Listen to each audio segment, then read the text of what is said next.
海の中にある赤と青き線そう hello my Honey Vani family, hope you all doing all well. Guys I am here with the new video. अगर आपको अच्छा लगता है तो कीप वॉचिंग। तो गाइस हमने लास्ट एपिसोड में देखा था कि किस तरीके से वो जो ब्लैक मैन था, ब्लैक स्किन कलर टोन का जो आदमी था, उसका नाम जीवू था।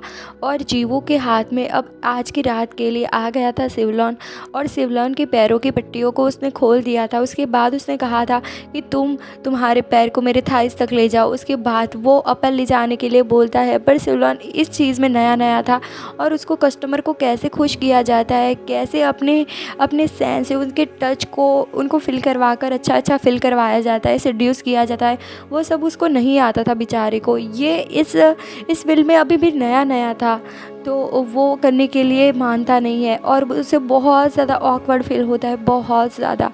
तो जी वो बहुत ज़्यादा गुस्सा हो जाता है कि तुम क्यों अपना पैर ऊपर ना ले गए, तुमने क्यों लास्ट तक ख़त्म नहीं किया।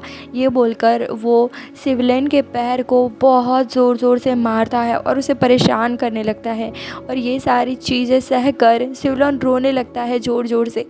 फिर वो अपना मुंह दबा देता है, क्योंकि रेस्टोरेंट की इज्जत उसके हाथ में थी। अगर वो रोएगा तो बाहर लोगों को पता चल जाएगा, और अगर ऐसा हुआ तो इस रेस्टोरेंट की जो इज्जत थी, यानी कि इसकी इमेज ख़राब हो जाएगी, और बाहर से जो कस्टमर आते होंगे वो नहीं आएंगे कि अगर हम वाइल्ड होंगे इन लड़कों के साथ तो ये रोने लगेंगे। इसीलिए उसे बेचारे को मजबूरी में अपना मुंह दबा देना पड़ता है, और जीवू इस बात का फ़ायदा उठाता है और वो और ज़्यादा पैरों पर मारने लगता है। जीवू आदमी बेचारे सिवलिन का फेस दबाने लगता है और बोलता है चिल्लाकर, मैंने तो कितनी प्राइस हाई पे की थी और तुमने सिर्फ इतना ही। अभी तक तो तुमने हाफ ऐसी किया है, तुमने पूरा अभी तक मुझे मज़ा तक नहीं दिया और तुम रुक गए। तुम्हें पता नहीं है कि कस्टमर को कैसे पे किया जाता है सब कुछ। कैसे हो तुम्हें तुम्हें यहाँ पर सैलरी कौन देता है, रहने कौन देता है, मुझे तो ये समझ में नहीं आ रहा है। तुम्हें अपनी बॉडी को कैसे इस्तेमाल करना है ये तक पता नहीं है, तो तुम किस काम के हो। हाँ, जीवू नीचे बैठ जाता है, शिवलिन का फेस दबाता है और बोलता है, तुम्हारी फिरौती की रकम बहुत हाई थी, उसके मुताबिक काम तो तुम कुछ करते भी नहीं हो। मैंने तो कुछ सुना था कि तुम्हें हाई पे पर लिया गया है, बहुत पैसे देकर लिया गया है, और यहाँ पर आकर इतने ज़्यादा पैसे पे करने के बावजूद तुम अच्छा काम नहीं करते हो, तो तुम किस काम के हो। हाँ, और ये बोलकर वो उसे बहुत गंदी गंदी गालियाँ दे रहा था।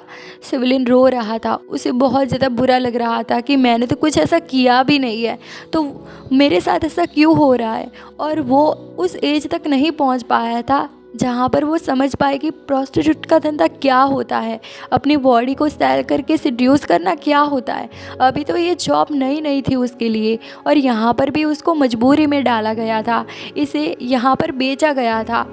सिवलिन रो रहा था, उसे समझ में नहीं आ रहा था कि ये सब क्या हो रहा है। ये रेस्टोरेंट जहाँ पर शिवलिन को लाया गया था वो बहुत ज़्यादा आलीशान था। यहाँ पर जो पीच फल मिलते थे वो ऊंचे घराने के लोग और जो हाई पे करते हैं, बहुत ज़्यादा पैसा चुकाते हैं, वो लोग खा पाते हैं।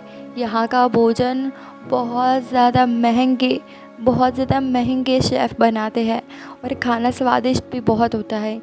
ये एक ही ऐसा रेस्टोरेंट है जहाँ पर आकर कोई भी कस्टमर दुखी होकर नहीं जा सकता। यहाँ इतना सुंदर कलरफुल होने के बावजूद शिवलिन के लिए ये सब कुछ ब्लैक एंड वाइट था। ये आलीशान रेस्टोरेंट ने उसकी ज़िंदगी को एक तित की गर्दा में डाल दिया था। ब्लैक एंड वाइट बन गई थी उसकी ज़िंदगी। रोना, खुद को बेचना और कस्टमर को खुश करना, और अगर उससे ना हो पाए तो कस्टमर के मुंह से गालियाँ सुनना, ये उसका डेली का हो गया था। वो ना चाह कर भी यहाँ पर रहने के लिए मजबूर हो गया था। फिर यहाँ पर जीवो शिवलिन को बोलता है, तुम्हारे पैर छोटे हैं तो क्या हम तुझसे प्यार करेंगे। हाँ, तुझे प्यार करने के लिए यहाँ पर नहीं आए हैं हम। हमें किस चीज़ की ज़रूरत है और हमने किस चीज़ के लिए प्राइस पे किया है वो तुम्हें पता होना चाहिए। तुम्हारे पैर छोटे हो या बड़े, पर तुम्हें ये आना चाहिए कि सामने कस्टमर को कैसे खुश किया जाता है। अब हमें वही ट्रांसजेंडर दिखाया जाता है, शायद इसका नाम मो है। मो अपने मंकी को बोलती है, वो रिस्टम है ना, उसकी फिरौती तब तक जारी रहती है जब तक कि उसकी नीलामी नहीं हो जाती। और तुम्हें पता है लास्ट में वो ही आइटम रह जाती है जो कि परफेक्ट नहीं होती, जो किसी को पसंद नहीं आती। तो यहाँ पर वो यही बात कर रही थी कि इस रेस्टोरेंट में फिरौती पर लाए गए जो लड़के होते हैं उसकी नीलामी की जाती है, उसे ऑक्शन में रखा जाता है और सब लोग प्राइस पे करके उसे एक रात के लिए अपने पास ले जाते हैं। और लास्ट में वो ही आइटम यानी कि लड़का, वो ही लड़का बचता है जो सुंदर नहीं होता या फिर उसकी बॉडी थोड़ी समझ लो कि क्या नहीं होती, बोल्ड नहीं होती, या फिर उसकी बॉडी किसी को सेड्यूस करने के लिए सक्षम नहीं होती। वैसे लड़के, वैसे आइटम बच जाते हैं लास्ट में। जी वो फिर उठता है और सिविलियन को बोलता है, वैसे तुम्हारी वो चीज़ की नीलामी आज रात को होने वाली है। मैं यही आशा रखता हूँ कि वो चीज़ की नीलामी बहुत कम प्राइस में हो और उसके बाद तुम्हें सोचना है कि रात के बाद तुम्हें वो चीज़ को कैसे संभालना है, ठीक है। तभी वहाँ पर वो ही ट्रांसजेंडर आ जाती है और जीवो को बोलती है, माफ़ कीजिएगा महाशय, पर हम इस बात के लिए आपसे सहमत नहीं है।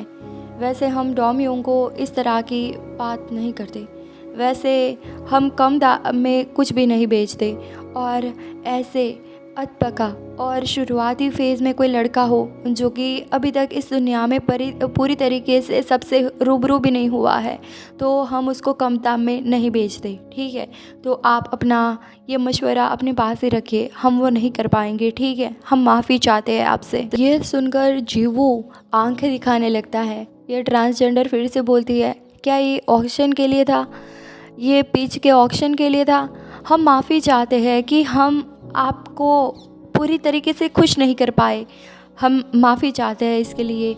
और इस रेस्टोरेंट के लिए ये बातें बड़ी दुखद है कि हम कस्टमर को पहली बार ऐसे खुश कर के नहीं बेच पा रहे हैं, इसीलिए हम माफ़ी चाहते हैं आपसे।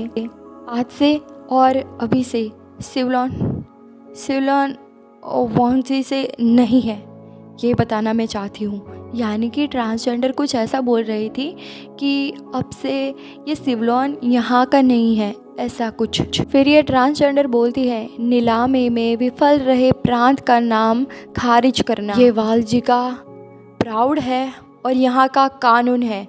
तो ये जब वो बोलती है ना तो ज़ोर ज़ोर से वो मंकी चिल्लाने लगता है और अपनी आवाज़ में बताता है कि यही कानून है। सीन शिफ्ट होता है और हमें दिखाया जाता है चांचून हिस्से का रेड लाइट एरिया, जहाँ पर प्रोस्टिट्यूट के रूप में लड़के भी काम करते थे और लड़कियाँ भी। पर यहाँ के लड़के लड़कियों से भी बहुत ज़्यादा सुंदर थे। कोई भी अगर इनको एक बार देख लेना तो वो उसके पीछे पागल हो जाए। और इस रेड लाइट एरिया के लड़कों के पीछे इस ज़िले के कई सारे पुरुष पागल थे और कई सारे तो इनके साथ शादी तक करना चाहते थे और इनके पीछे मर भी गए थे। तो गाइस ये एपिसोड यहाँ पर ख़त्म होता है। नेक्स्ट एपिसोड बहुत जल्द आएगा, मिलता है नेक्स्ट एपिसोड में। और धीरे धीरे अब ये स्टोरी बहुत अच्छी होने वाली है। आई नो आपको थोड़ा समझने में दिक्कत हो रही है, पर धीरे धीरे सब कुछ आपको समझ आने लगेगा। तो गाइस मिलते हैं नेक्स्ट एपिसोड में बहुत जल्द ही। Bye bye, take care.